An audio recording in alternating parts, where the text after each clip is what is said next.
So hello, कैसे हो आप लोग। आई होप सब अच्छे होंगे। और आज इस वीडियो लेक्चर सीरीज के अंदर हम लोग क्लास ट्वेल्थ केमिस्ट्री का सॉल्यूशन चैप्टर को कवर करेंगे। जैसे कि आप लोग जानते हो कि क्लास ट्वेल्थ केमिस्ट्री के अंदर हमारे पास तीन टाइप के हिस्से होते हैं। पहला होता है फिजिकल, दूसरा इनऑर्गेनिक, तीसरा ऑर्गेनिक। फिजिकल में हमारे पास तीन ही चैप्टर हैं सिर्फ, है ना, सॉल्यूशन, केमिकल काइनेटिक्स, इलेक्ट्रोकेमिस्ट्री।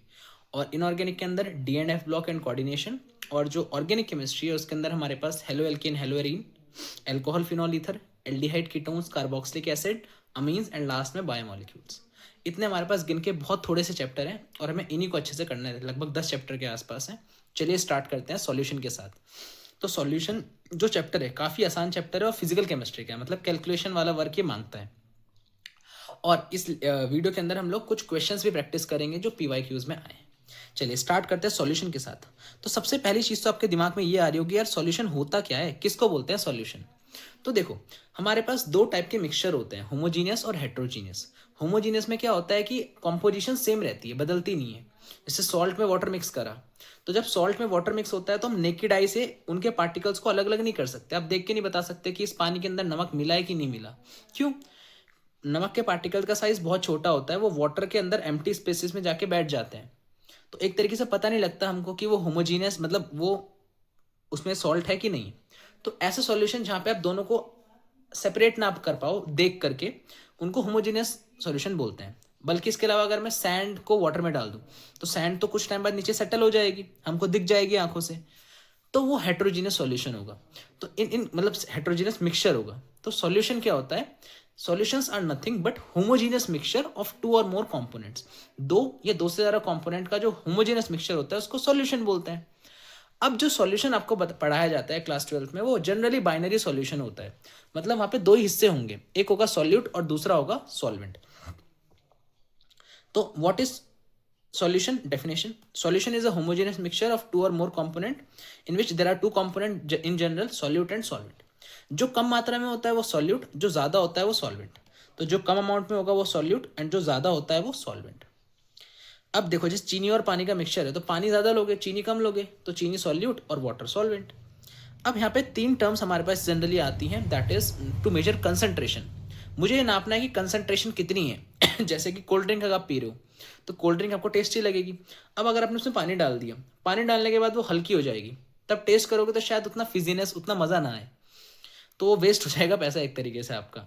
तो आपको समझा आपने क्या कि यार जो ओरिजिनल कोल्ड ड्रिंक थी वो काफ़ी टेस्टी थी, क्योंकि वहाँ पे जो अंदर जो मिठास है या फिर जो वहाँ पे कंसंट्रेशन है एक तरीके से ज़्यादा है सॉल्यूट की, तो वो चीज़ यहाँ पे भी ऑब्जर्व करनी है।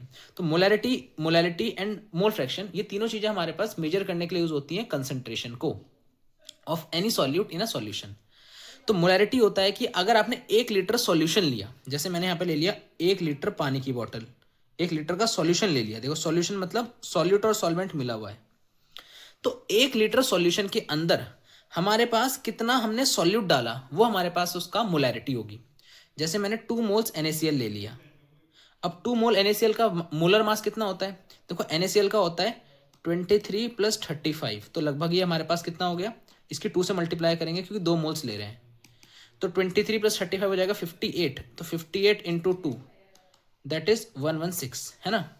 तो 116 ग्राम अगर हम नमक लेके आए और उसको 1 लीटर सॉल्यूशन में डाल दें, मतलब डालना नहीं है एक्चुअल में, सॉल्यूशन के अंदर पहले से नमक रहेगा, तो उस केस में अगर 2 मोल NaCl लिया गया था तो इस सॉल्यूशन की जो मोलैरिटी है, मोलैरिटी वो हो जाएगी 2 मोलर। अब सिमिलरली अगर मैं यहाँ पे 1 kg वाटर ले लूँ, अब देख लो भाई 1 kg वाटर मतलब सॉल्वेंट 1 kg ले लूँ और सेम काम करूँ, 2 मोल्स डालूँ NaCl के, तो उस केस में हमारे पास इसकी जो मोलैरिटी है वो हो जाएगी 2 मोलर। तो कहने का मतलब क्या है कि मोलैरिटी में सॉल्यूशन का वॉल्यूम लिया जाता है और मोलैरिटी में सॉल्वेंट का मास लिया जाता है, बस इतना ही अंतर है। सॉल्वेंट का मास 1 kg, ये सॉल्यूशन का वॉल्यूम 1 लीटर। तो उस केस में मोलैरिटी एंड मोलैरिटी इसको बोला जाता है। तीसरी टर्म होती है मोल फ्रैक्शन। देखो मोल फ्रैक्शन क्या है, सपोज ये बीकर है और मैंने ऊपर से इसको क्लोज कर दिया यूजिंग अ लिड। इसमें दो चीज़ें डाल दी, एक ऑक्सीजन डाल दिया, एक हाइड्रोजन डाल दिया।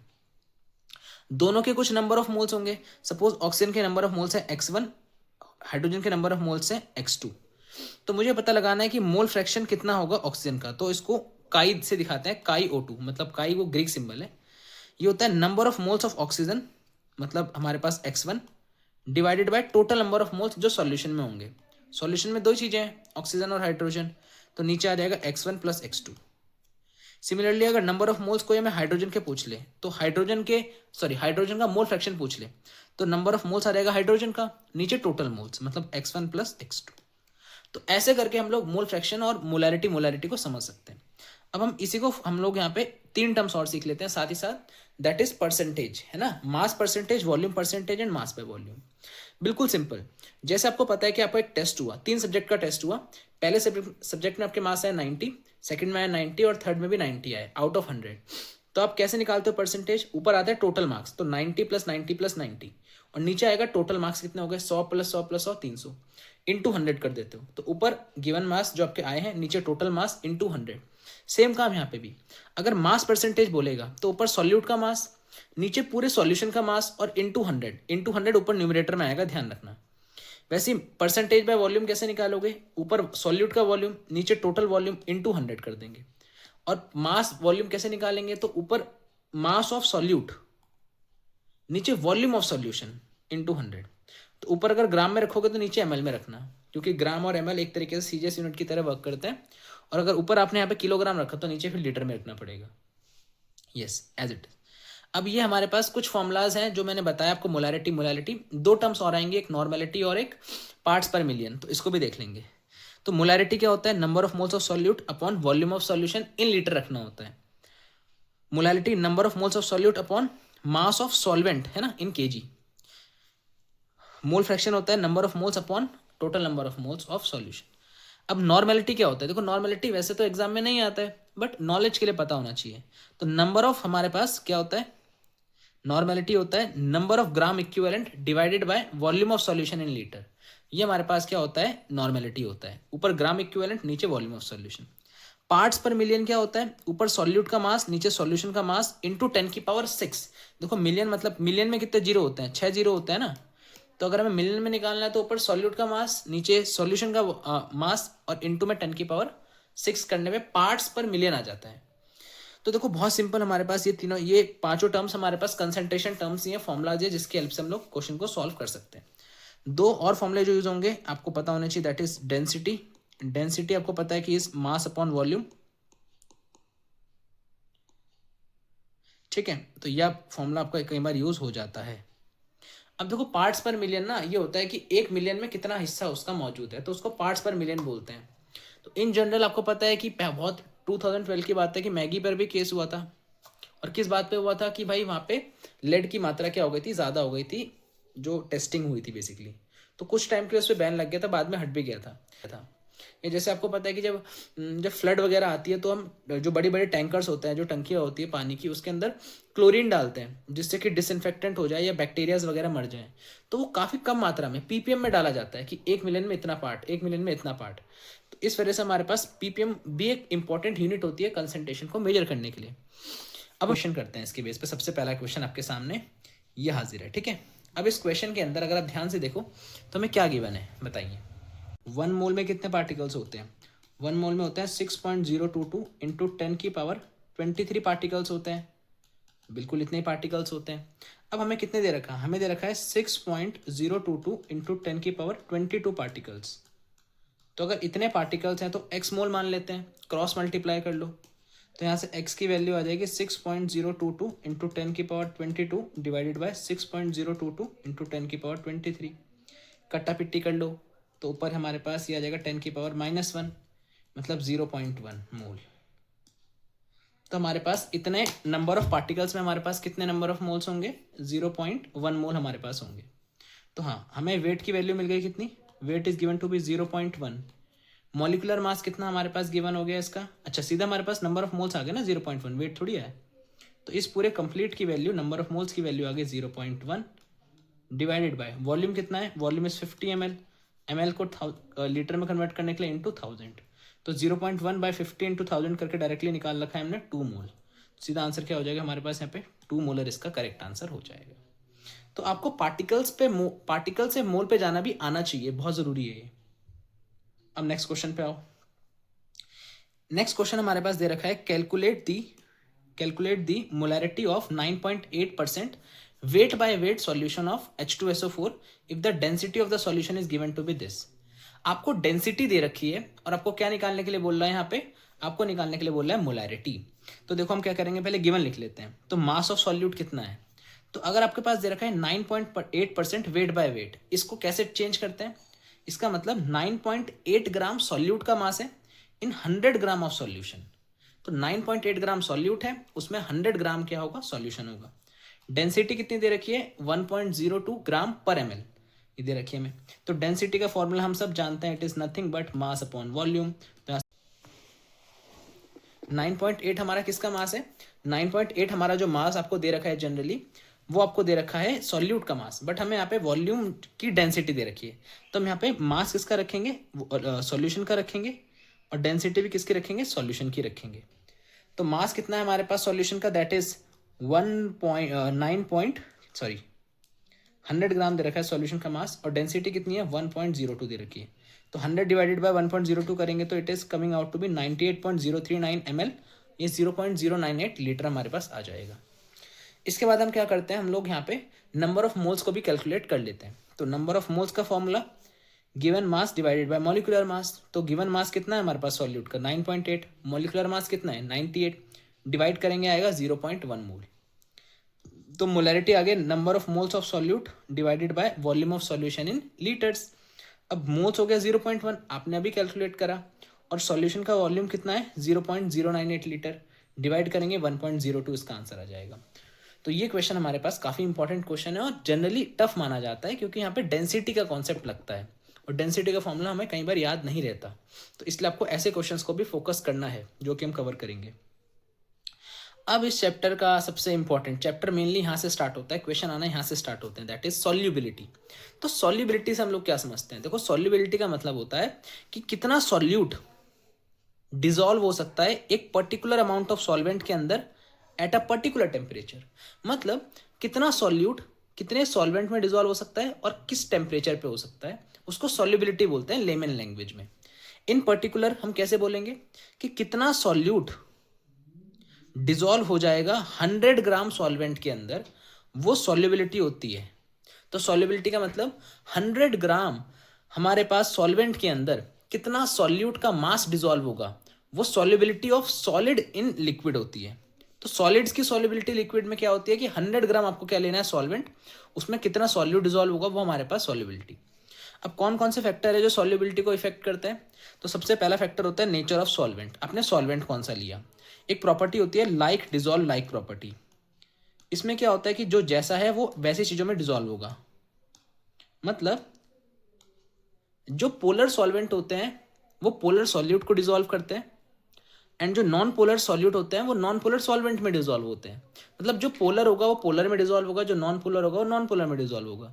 जैसे NaCl पोलर है तो वाटर में डिसॉल्व होगा। अगर हम बात करें यहाँ पे हमारे पास वो ले लो, थर्माकोल ले लो बेसिकली आप, तो किस में डिसॉल्व होता है, वो पेट्रोल में डिसॉल्व होता है, क्योंकि thermocol is also an organic compound जो कि नॉन पोलर होता है, और पेट्रोल भी नॉन पोलर होता है। तो इसका मतलब दोनों एक दूसरे में डिसॉल्व हो जाते हैं, ठीक है। या नेप्थलीन भी ले सकते हो नॉन पोलर में, इस टाइप से हम कर सकते हैं। तो पहला पॉइंट होता है कोई कैसा नेचर का है, like dissolve like property. Second आता है टेम्परेचर। तो देखो टेम्परेचर पर डिपेंड करने के लिए दो टाइप की रिएक्शन होती है, एक होती है एक्सोथर्मिक, एक होती है एंडोथर्मिक। एक्सो मतलब जिसमें हीट निकल रही है। तो ली चैटलियर बोल के गए थे कि अगर ऐसी रिएक्शन है जिसमें हीट निकल रही है तो अगर आप टेम्परेचर बढ़ाओगे तो सॉल्युबिलिटी कम हो जाएगी। तो फॉर एक्सोथर्मिक रिएक्शन टेम्परेचर बढ़ाने पे सॉल्युबिलिटी जो होती है वो कम हो जाती है, क्योंकि हीट निकल रही है और आपने टेम्परेचर बढ़ा दिया तो सॉल्युबिलिटी तो कम होनी है।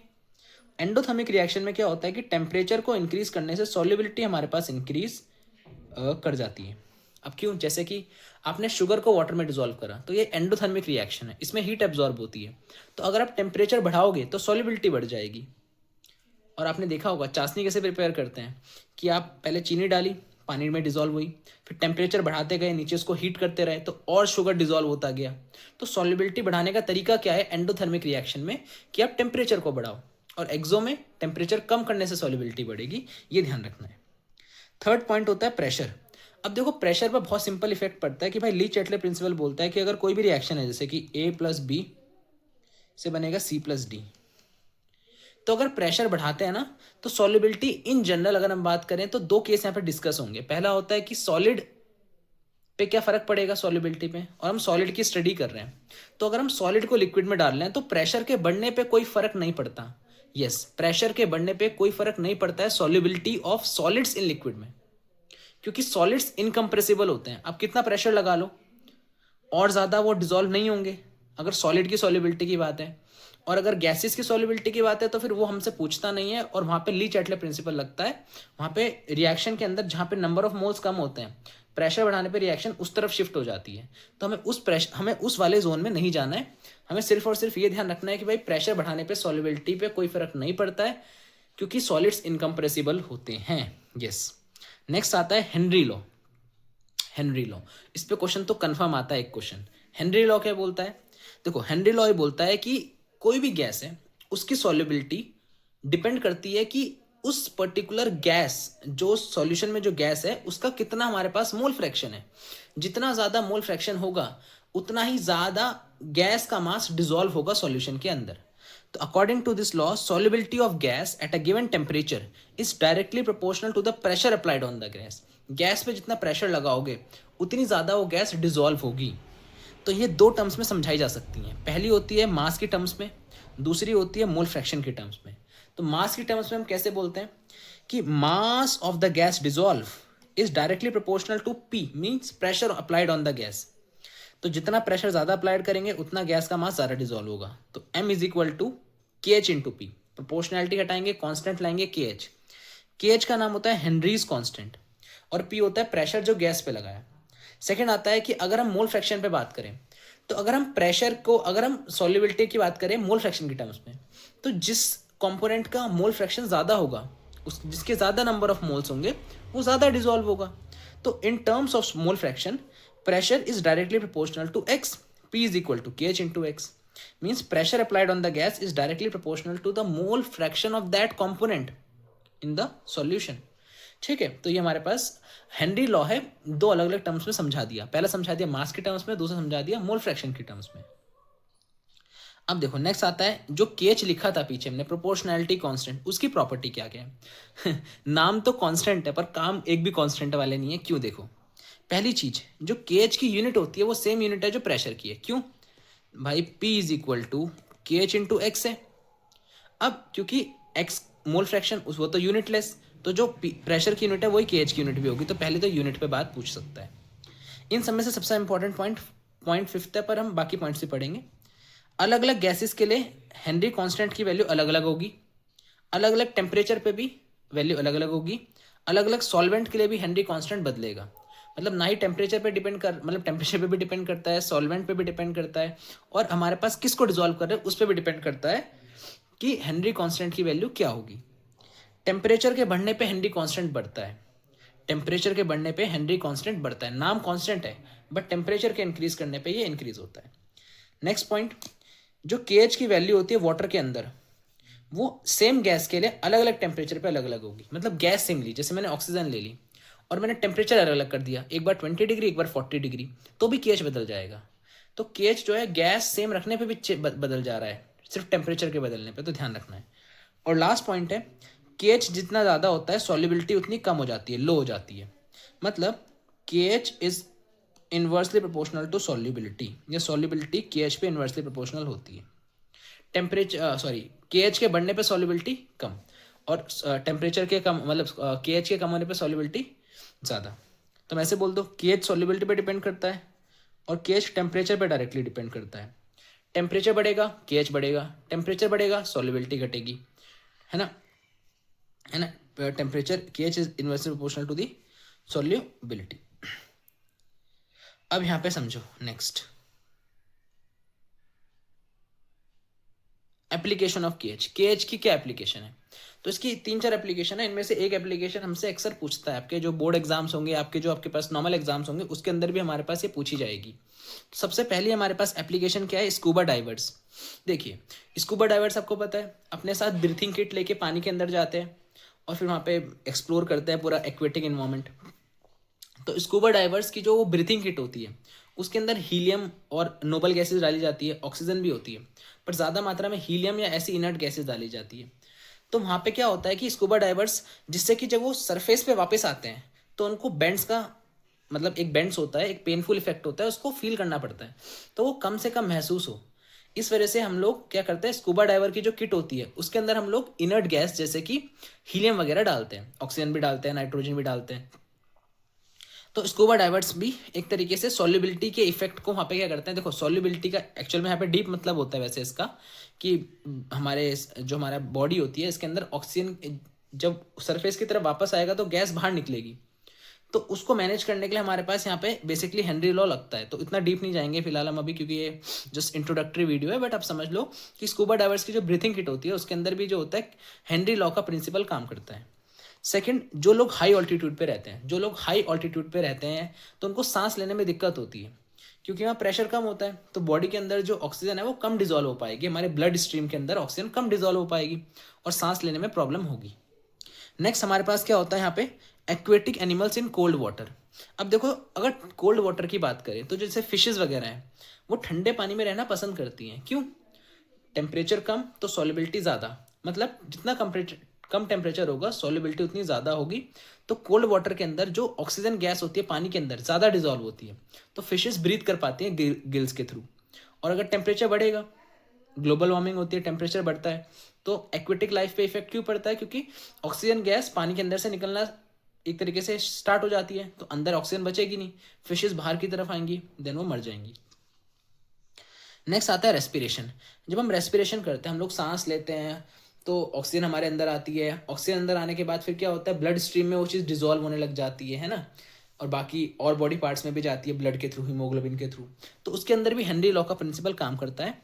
और पांचवा भी होता है कार्बोनेटेड ड्रिंक्स। कोल्ड ड्रिंक्स जो होती हैं वो ठंडे टेम्परेचर में रहना पसंद करती हैं ऐसा नहीं बोल सकते, कोल्ड ड्रिंक्स में को अगर हम कम टेम्परेचर पे रखते हैं ना तो उसमें जो फिजी टेस्ट होता है, जो CO2 गैस होती है वो ज़्यादा डिजोल्व रहती है, और जितना फिजी टेस्ट आएगा वो CO2 की वजह से आता है।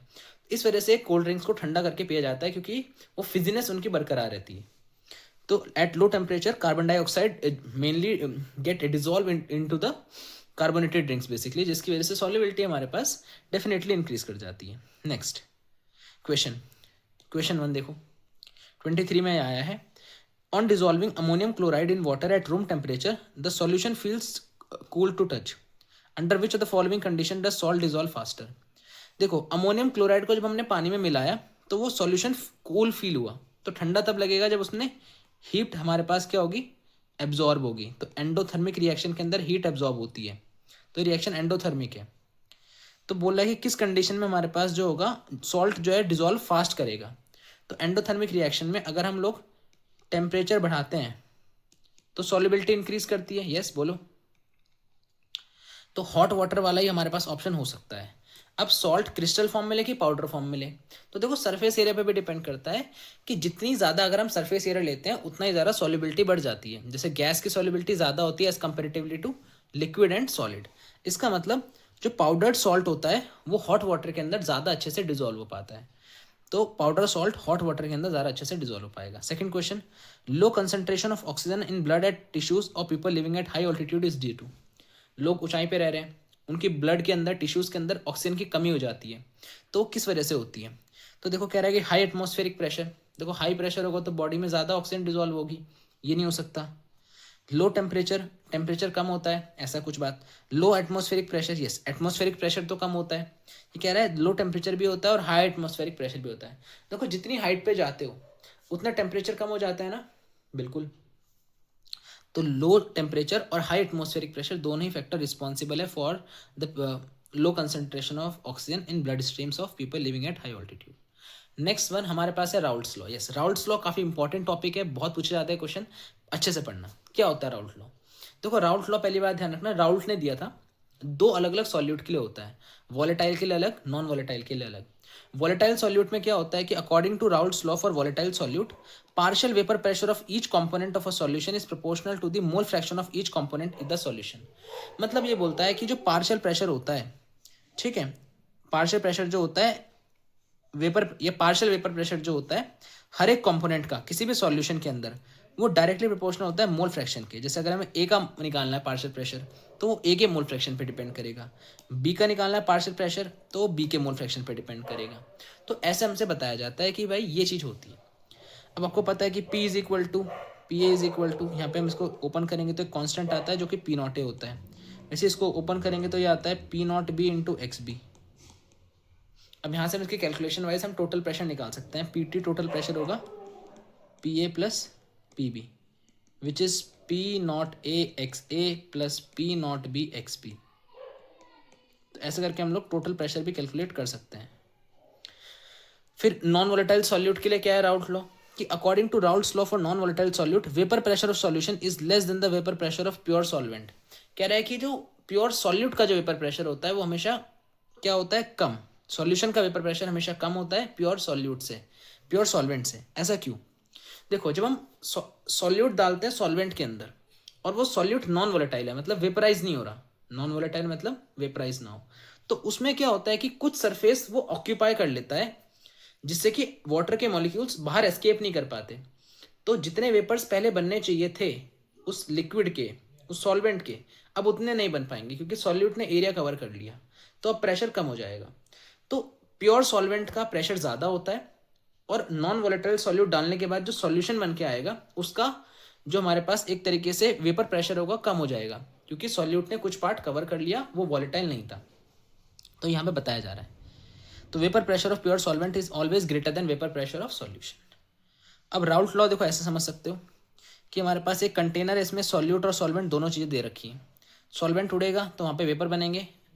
अब वोलेटाइल सॉल्यूट के लिए देखो P A is equal to P naught A X A, P B equal to P naught B X B, P A plus P B total pressure P naught A X A plus P naught B X B, ये total pressure के equal होगा, P T के equal. अब equilibrium जब आता है the composition in vapour phase can be given as, तो composition कैसे दे सकते हैं इक्विलिब्रियम के अंदर? अगर हमें मोल फ्रैक्शन ए का निकालना है, ए का मोल फ्रैक्शन निकालना है, तो मोल फ्रैक्शन ऑफ ए कैसे निकाल सकते हो? It is P A upon P T करके। और बी का कैसे निकाल सकते हो? P B upon P T करके। मतलब अगर हम इक्विलिब्रियम में निकालना चाहते हैं मोल फ्रैक्शन तो ऊपर ए का पार्शियल प्रेशर नीचे टोटल प्रेशर, और बी का निकालना चाहते हैं तो ऊपर पार्शियल प्रेशर ऑफ बी नीचे टोटल प्रेशर। ये क्लास 11 से आपके पास आता है। नेक्स्ट इसका ग्राफ भी आप देख सकते हो कि ग्राफ इनका स्ट्रेट लाइन बनता है, प्रेशर का graph with the mole fraction. X axis में मोल फ्रैक्शन है, ऊपर पार्शियल प्रेशर है। तो स्टार्टिंग में हमारे पास सारे के सारे नंबर ऑफ मोल्स बी के होंगे, मोल फ्रैक्शन बी का होगा, ए का 0 मोल होगा। तो जो प्रेशर बनेगा ऊपर वो सिर्फ बी की वजह से बनेगा, प्योर की वजह से। वहाँ से हम इस ग्राफ को एनालाइज कर सकते हैं, अभी सिर्फ इतना ही देखेंगे। नेक्स्ट राउल्ट लॉ क्या होता है for non volatile solute? Non volatile solute में सॉल्वेंट का वेपर प्रेशर ज़्यादा, सॉल्यूशन का कम। तो P A is proportional to X A, P A is equal to P naught X A, P A upon P naught A is equal to X A. यहाँ तक तो आपको समझ में आ गया। दोनों तरफ माइनस से मल्टीप्लाई और 1 ऐड कर दो, तो 1 minus P naught A, 1 minus X A. LCM ले लो, P naught A minus P A upon P naught A तो इक्वल टू एक्स बी। ये इंपॉर्टेंट टर्म है जो आपको यहाँ दिख रही है, P naught A minus P A upon P naught A. इसको बोलते हैं relative lowering of vapour pressure, relative lowering of vapour pressure. किस टर्म को? P naught A minus P A upon P naught ए को। और ये कॉलिगेटिव प्रॉपर्टी होती है जिसको हम आगे डिस्कस करेंगे बाद में। ये चीज़ हमारे पास होती है। अब हम आगे डिस्कस करते हैं दो क्वेश्चंस को जो 25 में आए थे। देखो, कुकिंग जो होती है वो फास्टर होती है प्रेशर कुकर में ओपन पैन से। कभी देखना, कभी आपको खाना बनाना हो, सब्जी बनानी हो, तो कुकर में वो जल्दी पक जाती है और पैन में वो जल्दी नहीं पकती। ऐसा क्यों होता है? तो देखो, इसका कारण क्या है कि due to high pressure inside the pressure cooker. Pressure cooker के अंदर प्रेशर हाई हो जाता है क्योंकि वो क्लोज्ड है, तो ज़्यादा प्रेशर उसके अंदर बनता रहता है। और जितना प्रेशर ज़्यादा होता है बॉइलिंग पॉइंट भी उतना ज़्यादा हो जाता है। बॉइलिंग पॉइंट भी ज़्यादा हो जाता है मतलब जल्दी वो चीज़ हमारे पास बॉयल होने लग जाएगी क्योंकि प्रेशर ज़्यादा था और इतनी फास्ट कुकिंग होगी। तो एक तरीके से प्रेशर बढ़ने पे बॉइलिंग पॉइंट का क्या हो जाता है? इंक्रीमेंट हो जाता है, बॉइलिंग पॉइंट भी इंक्रीज कर जाता है। दूसरा question, on mixing X and Y liquid Y volume of the solution decreases. देखो, एक्स वाई को मिलाने पे वॉल्यूम कम हो गया। ये क्वेश्चन मैं अभी डिस्कस करूंगा, पहले पढ़ा दूं ये क्वेश्चन किस टॉपिक से है। इस टॉपिक से है ये। देखो, राउल्ट लॉ के आधार पर हमारे पास अगर कोई भी वॉलेटाइल सॉल्यूट है जो वेपराइज हो सकता है तो वो हमारे पास दो टाइप से क्लासीफाई करा जा सकता है, आइडियल सॉल्यूशन और non ideal solution. Ideal solution वो होते हैं जो अच्छे बच्चे हैं, जो राउल्ट लॉ को ओबे करेंगे, राउल्ट की बात मानेंगे, तो उनको आइडियल बोलते हैं। तो which obey Raoult law over a varying temperature, pressure and concentration उनको बोलते हैं हम लोग राउल्ट, मतलब उनको बोलते हैं आइडियल सॉल्यूशन। कंडीशन क्या है कि हमारे पास आइडियल सॉल्यूशन कब बनेगा, जब टोटल प्रेशर किसी भी सॉल्यूशन का उसके दोनों कंपोनेंट के प्रेशर के सम के इक्वल होगा। P T is equal to P A plus P B. Enthalpy of mixture जो होगा जीरो होगा, मतलब ना ही हीट निकलेगी ना ही हीट एब्जॉर्ब होगी। डेल्टा वी मिक्स जीरो, मतलब वॉल्यूम में भी चेंज नहीं होगा। अगर 2+3 मिलाएंगे तो 5 ही बनना चाहिए, 4.5 या फिर 5.5 नहीं होना चाहिए। अब नॉन आइडियल क्या होता है, जो राउल्ट लॉ को ओबे नहीं करते, जो अच्छे बच्चे नहीं है। क्यों ओबे नहीं है एक तरीके से, क्यों, अगर ये ओबे नहीं करेंगे तो दो टाइप की चीज़ें हो सकती हैं, या तो ये पॉजिटिव रहें या तो नेगेटिव रहें। तो राउल्ट लॉ जो पॉजिटिव डेविएशन दिखाएं और राउल्ट लॉ जो नेगेटिव डेविएशन दिखाएं। पॉजिटिव डेविएशन का मतलब होता है कि टोटल प्रेशर हमेशा P A plus P B के सम से ज़्यादा आता है, मतलब टोटल प्रेशर उनके इंडिविजुअल कंपोनेंट के प्रेशर के सम से ज़्यादा आता है for positive deviation. Enthalpy of mixture भी हमेशा ग्रेटर देन जीरो, मतलब हीट रिलीज होती है, पॉजिटिव डेविएशन में हीट रिलीज होती है। डेल्टा वी मिक्स भी जीरो से बड़ा होता है, मतलब हीट, मतलब वॉल्यूम भी ज्यादा आएगा। 2+3 मिलाने से 5 नहीं बनेगा, 5.01 बन जाएगा, मतलब वॉल्यूम में भी इंक्रीमेंट हो जाता है। नेक्स्ट आता है राउल्ट लॉ जो नेगेटिव डेविएशन दिखाएं। अब जो नेगेटिव डेविएशन दिखाएंगे उसमें उल्टा कर देना है। टोटल प्रेशर हमेशा ए और बी के इंडिविजुअल प्रेशर के सम से कम। इंथैलेपी ऑफ मिक्सचर नेगेटिव, मतलब हीट रिलीज होगी। देखो डेल्टा एच पॉजिटिव मतलब क्या होता है, हीट एब्जॉर्ब, और डेल्टा एच नेगेटिव मतलब हीट रिलीज। तो यहाँ पे हीट रिलीज होती है जहाँ पे इंथैल्पी नेगेटिव होती है, और जहाँ पे डेल्टा एच पॉजिटिव होता है मतलब हीट हमारे पास क्या होती है, एब्जॉर्ब होती है, इसमें हीट एब्जॉर्ब। और नेगेटिव डेविएशन में एक पॉइंट है कि डेल्टा वी मिक्स हमेशा नेगेटिव, मतलब टोटल वॉल्यूम 3+2 5 ना होके 4.99 कुछ हो जाएगा, 5 लीटर नहीं बनेगा। तो ये नेगेटिव डेविएशन के तीनों रिजल्ट है। अब हमारे पास ये क्वेश्चन वेरी वेरी इंपॉर्टेंट, ये टॉपिक वेरी वेरी इंपॉर्टेंट। एक क्वेश्चन आप मान के चलो, अब कौन से ऐसे पार्ट्स हैं जो पॉजिटिव डेविएशन दिखाते हैं, कौन से ऐसे हैं जो नेगेटिव दिखाते हैं। देखो आप इनमें से ये राइट वाला याद कर लो बस, दैट्स इट। वाटर एचसीएल डालेंगे अगर तो जो बनेगा वो नेगेटिव बनेगा। वाटर में नाइट्रिक एसिड डालेंगे HNO3 तो भी क्या बनेगा, नेगेटिव। क्लोरोफॉर्म में बेंजीन डालेंगे तो भी नेगेटिव, और क्लोरोफॉर्म में एसीटोन डालेंगे तो नेगेटिव। ये बात ध्यान रख लो। इसके अलावा बाकी जो भी मिले पॉजिटिव में डाल देना। तो वाटर में HCl नेगेटिव, वाटर में HNO3 नेगेटिव, क्लोरोफॉर्म में हमारे पास बेंजीन नेगेटिव, और हमारे पास क्लोरोफॉर्म में एसीटोन नेगेटिव, बाकी सब में पॉजिटिव डाल देना है। अब ये क्वेश्चन आपके होमवर्क के लिए, सॉल्यूशन भी इनके मेंशन्ड है, इसको आप ट्राई करोगे। ये 24 के दोनों क्वेश्चन है, इजीली हो जाएंगे। नीचे अलग हमारे पास किसके फॉर्मूले से होगा, P A is equal to P naught A X A, sorry P T is equal to, total pressure कैसे निकाला था हमने फॉर्मूले से, P naught A X A plus P naught B X B. और अगर हमें मोल फ्रैक्शन निकालना हो किसी भी कंपोनेंट का तो ये होता है P A upon P T, इससे निकाल सकते हो। ये मोल फ्रैक्शन ही का ही है सिंबल, ठीक है, मोल फ्रैक्शन का। तो ये तो फॉर्मूले का यूज़ करना है, अपने फर्स्ट एंड सेकंड इक्वेशन का यूज़ करना है और निकालना है। पी नॉट ए जो होता है वो प्योर वाला होता है, ठीक है, ये ध्यान रखना। अब कौन से टॉपिक से जो चैप्टर में बच गए, तो कॉलिगेटिव प्रॉपर्टी बची है, एबनॉर्मल मोलर मास बचा है, जिसको हम डिस्कस करेंगे बाद में कभी। तो ये हमारे पास क्या है चैप्टर, एक तरीके से हमने ये इंट्रोडक्शन लिया इसका, और आई होप आपको ये पसंद आई होगी वीडियो, और बेसिकली आपने समझा कि यार सॉल्यूशन चैप्टर कैसे पढ़ना है। डेफिनेटली फिजिकल केमिस्ट्री का है, बट थेरेटिकली भी ये स्ट्रांग होना ज़रूरी होना चाहिए, तभी हमारा काम बनता है। और बाकी हम बात करें तो इसके बाद हम लोग हो सकता है हम केमिकल काइनेटिक्स का कोई चैप्टर उठा लें, है ना, या फिर हम इलेक्ट्रोकेमिस्ट्री ले लें तो वो अच्छा रहेगा। चलिए तब तक के लिए बाय बाय, मिलते हैं किसी और वीडियो में।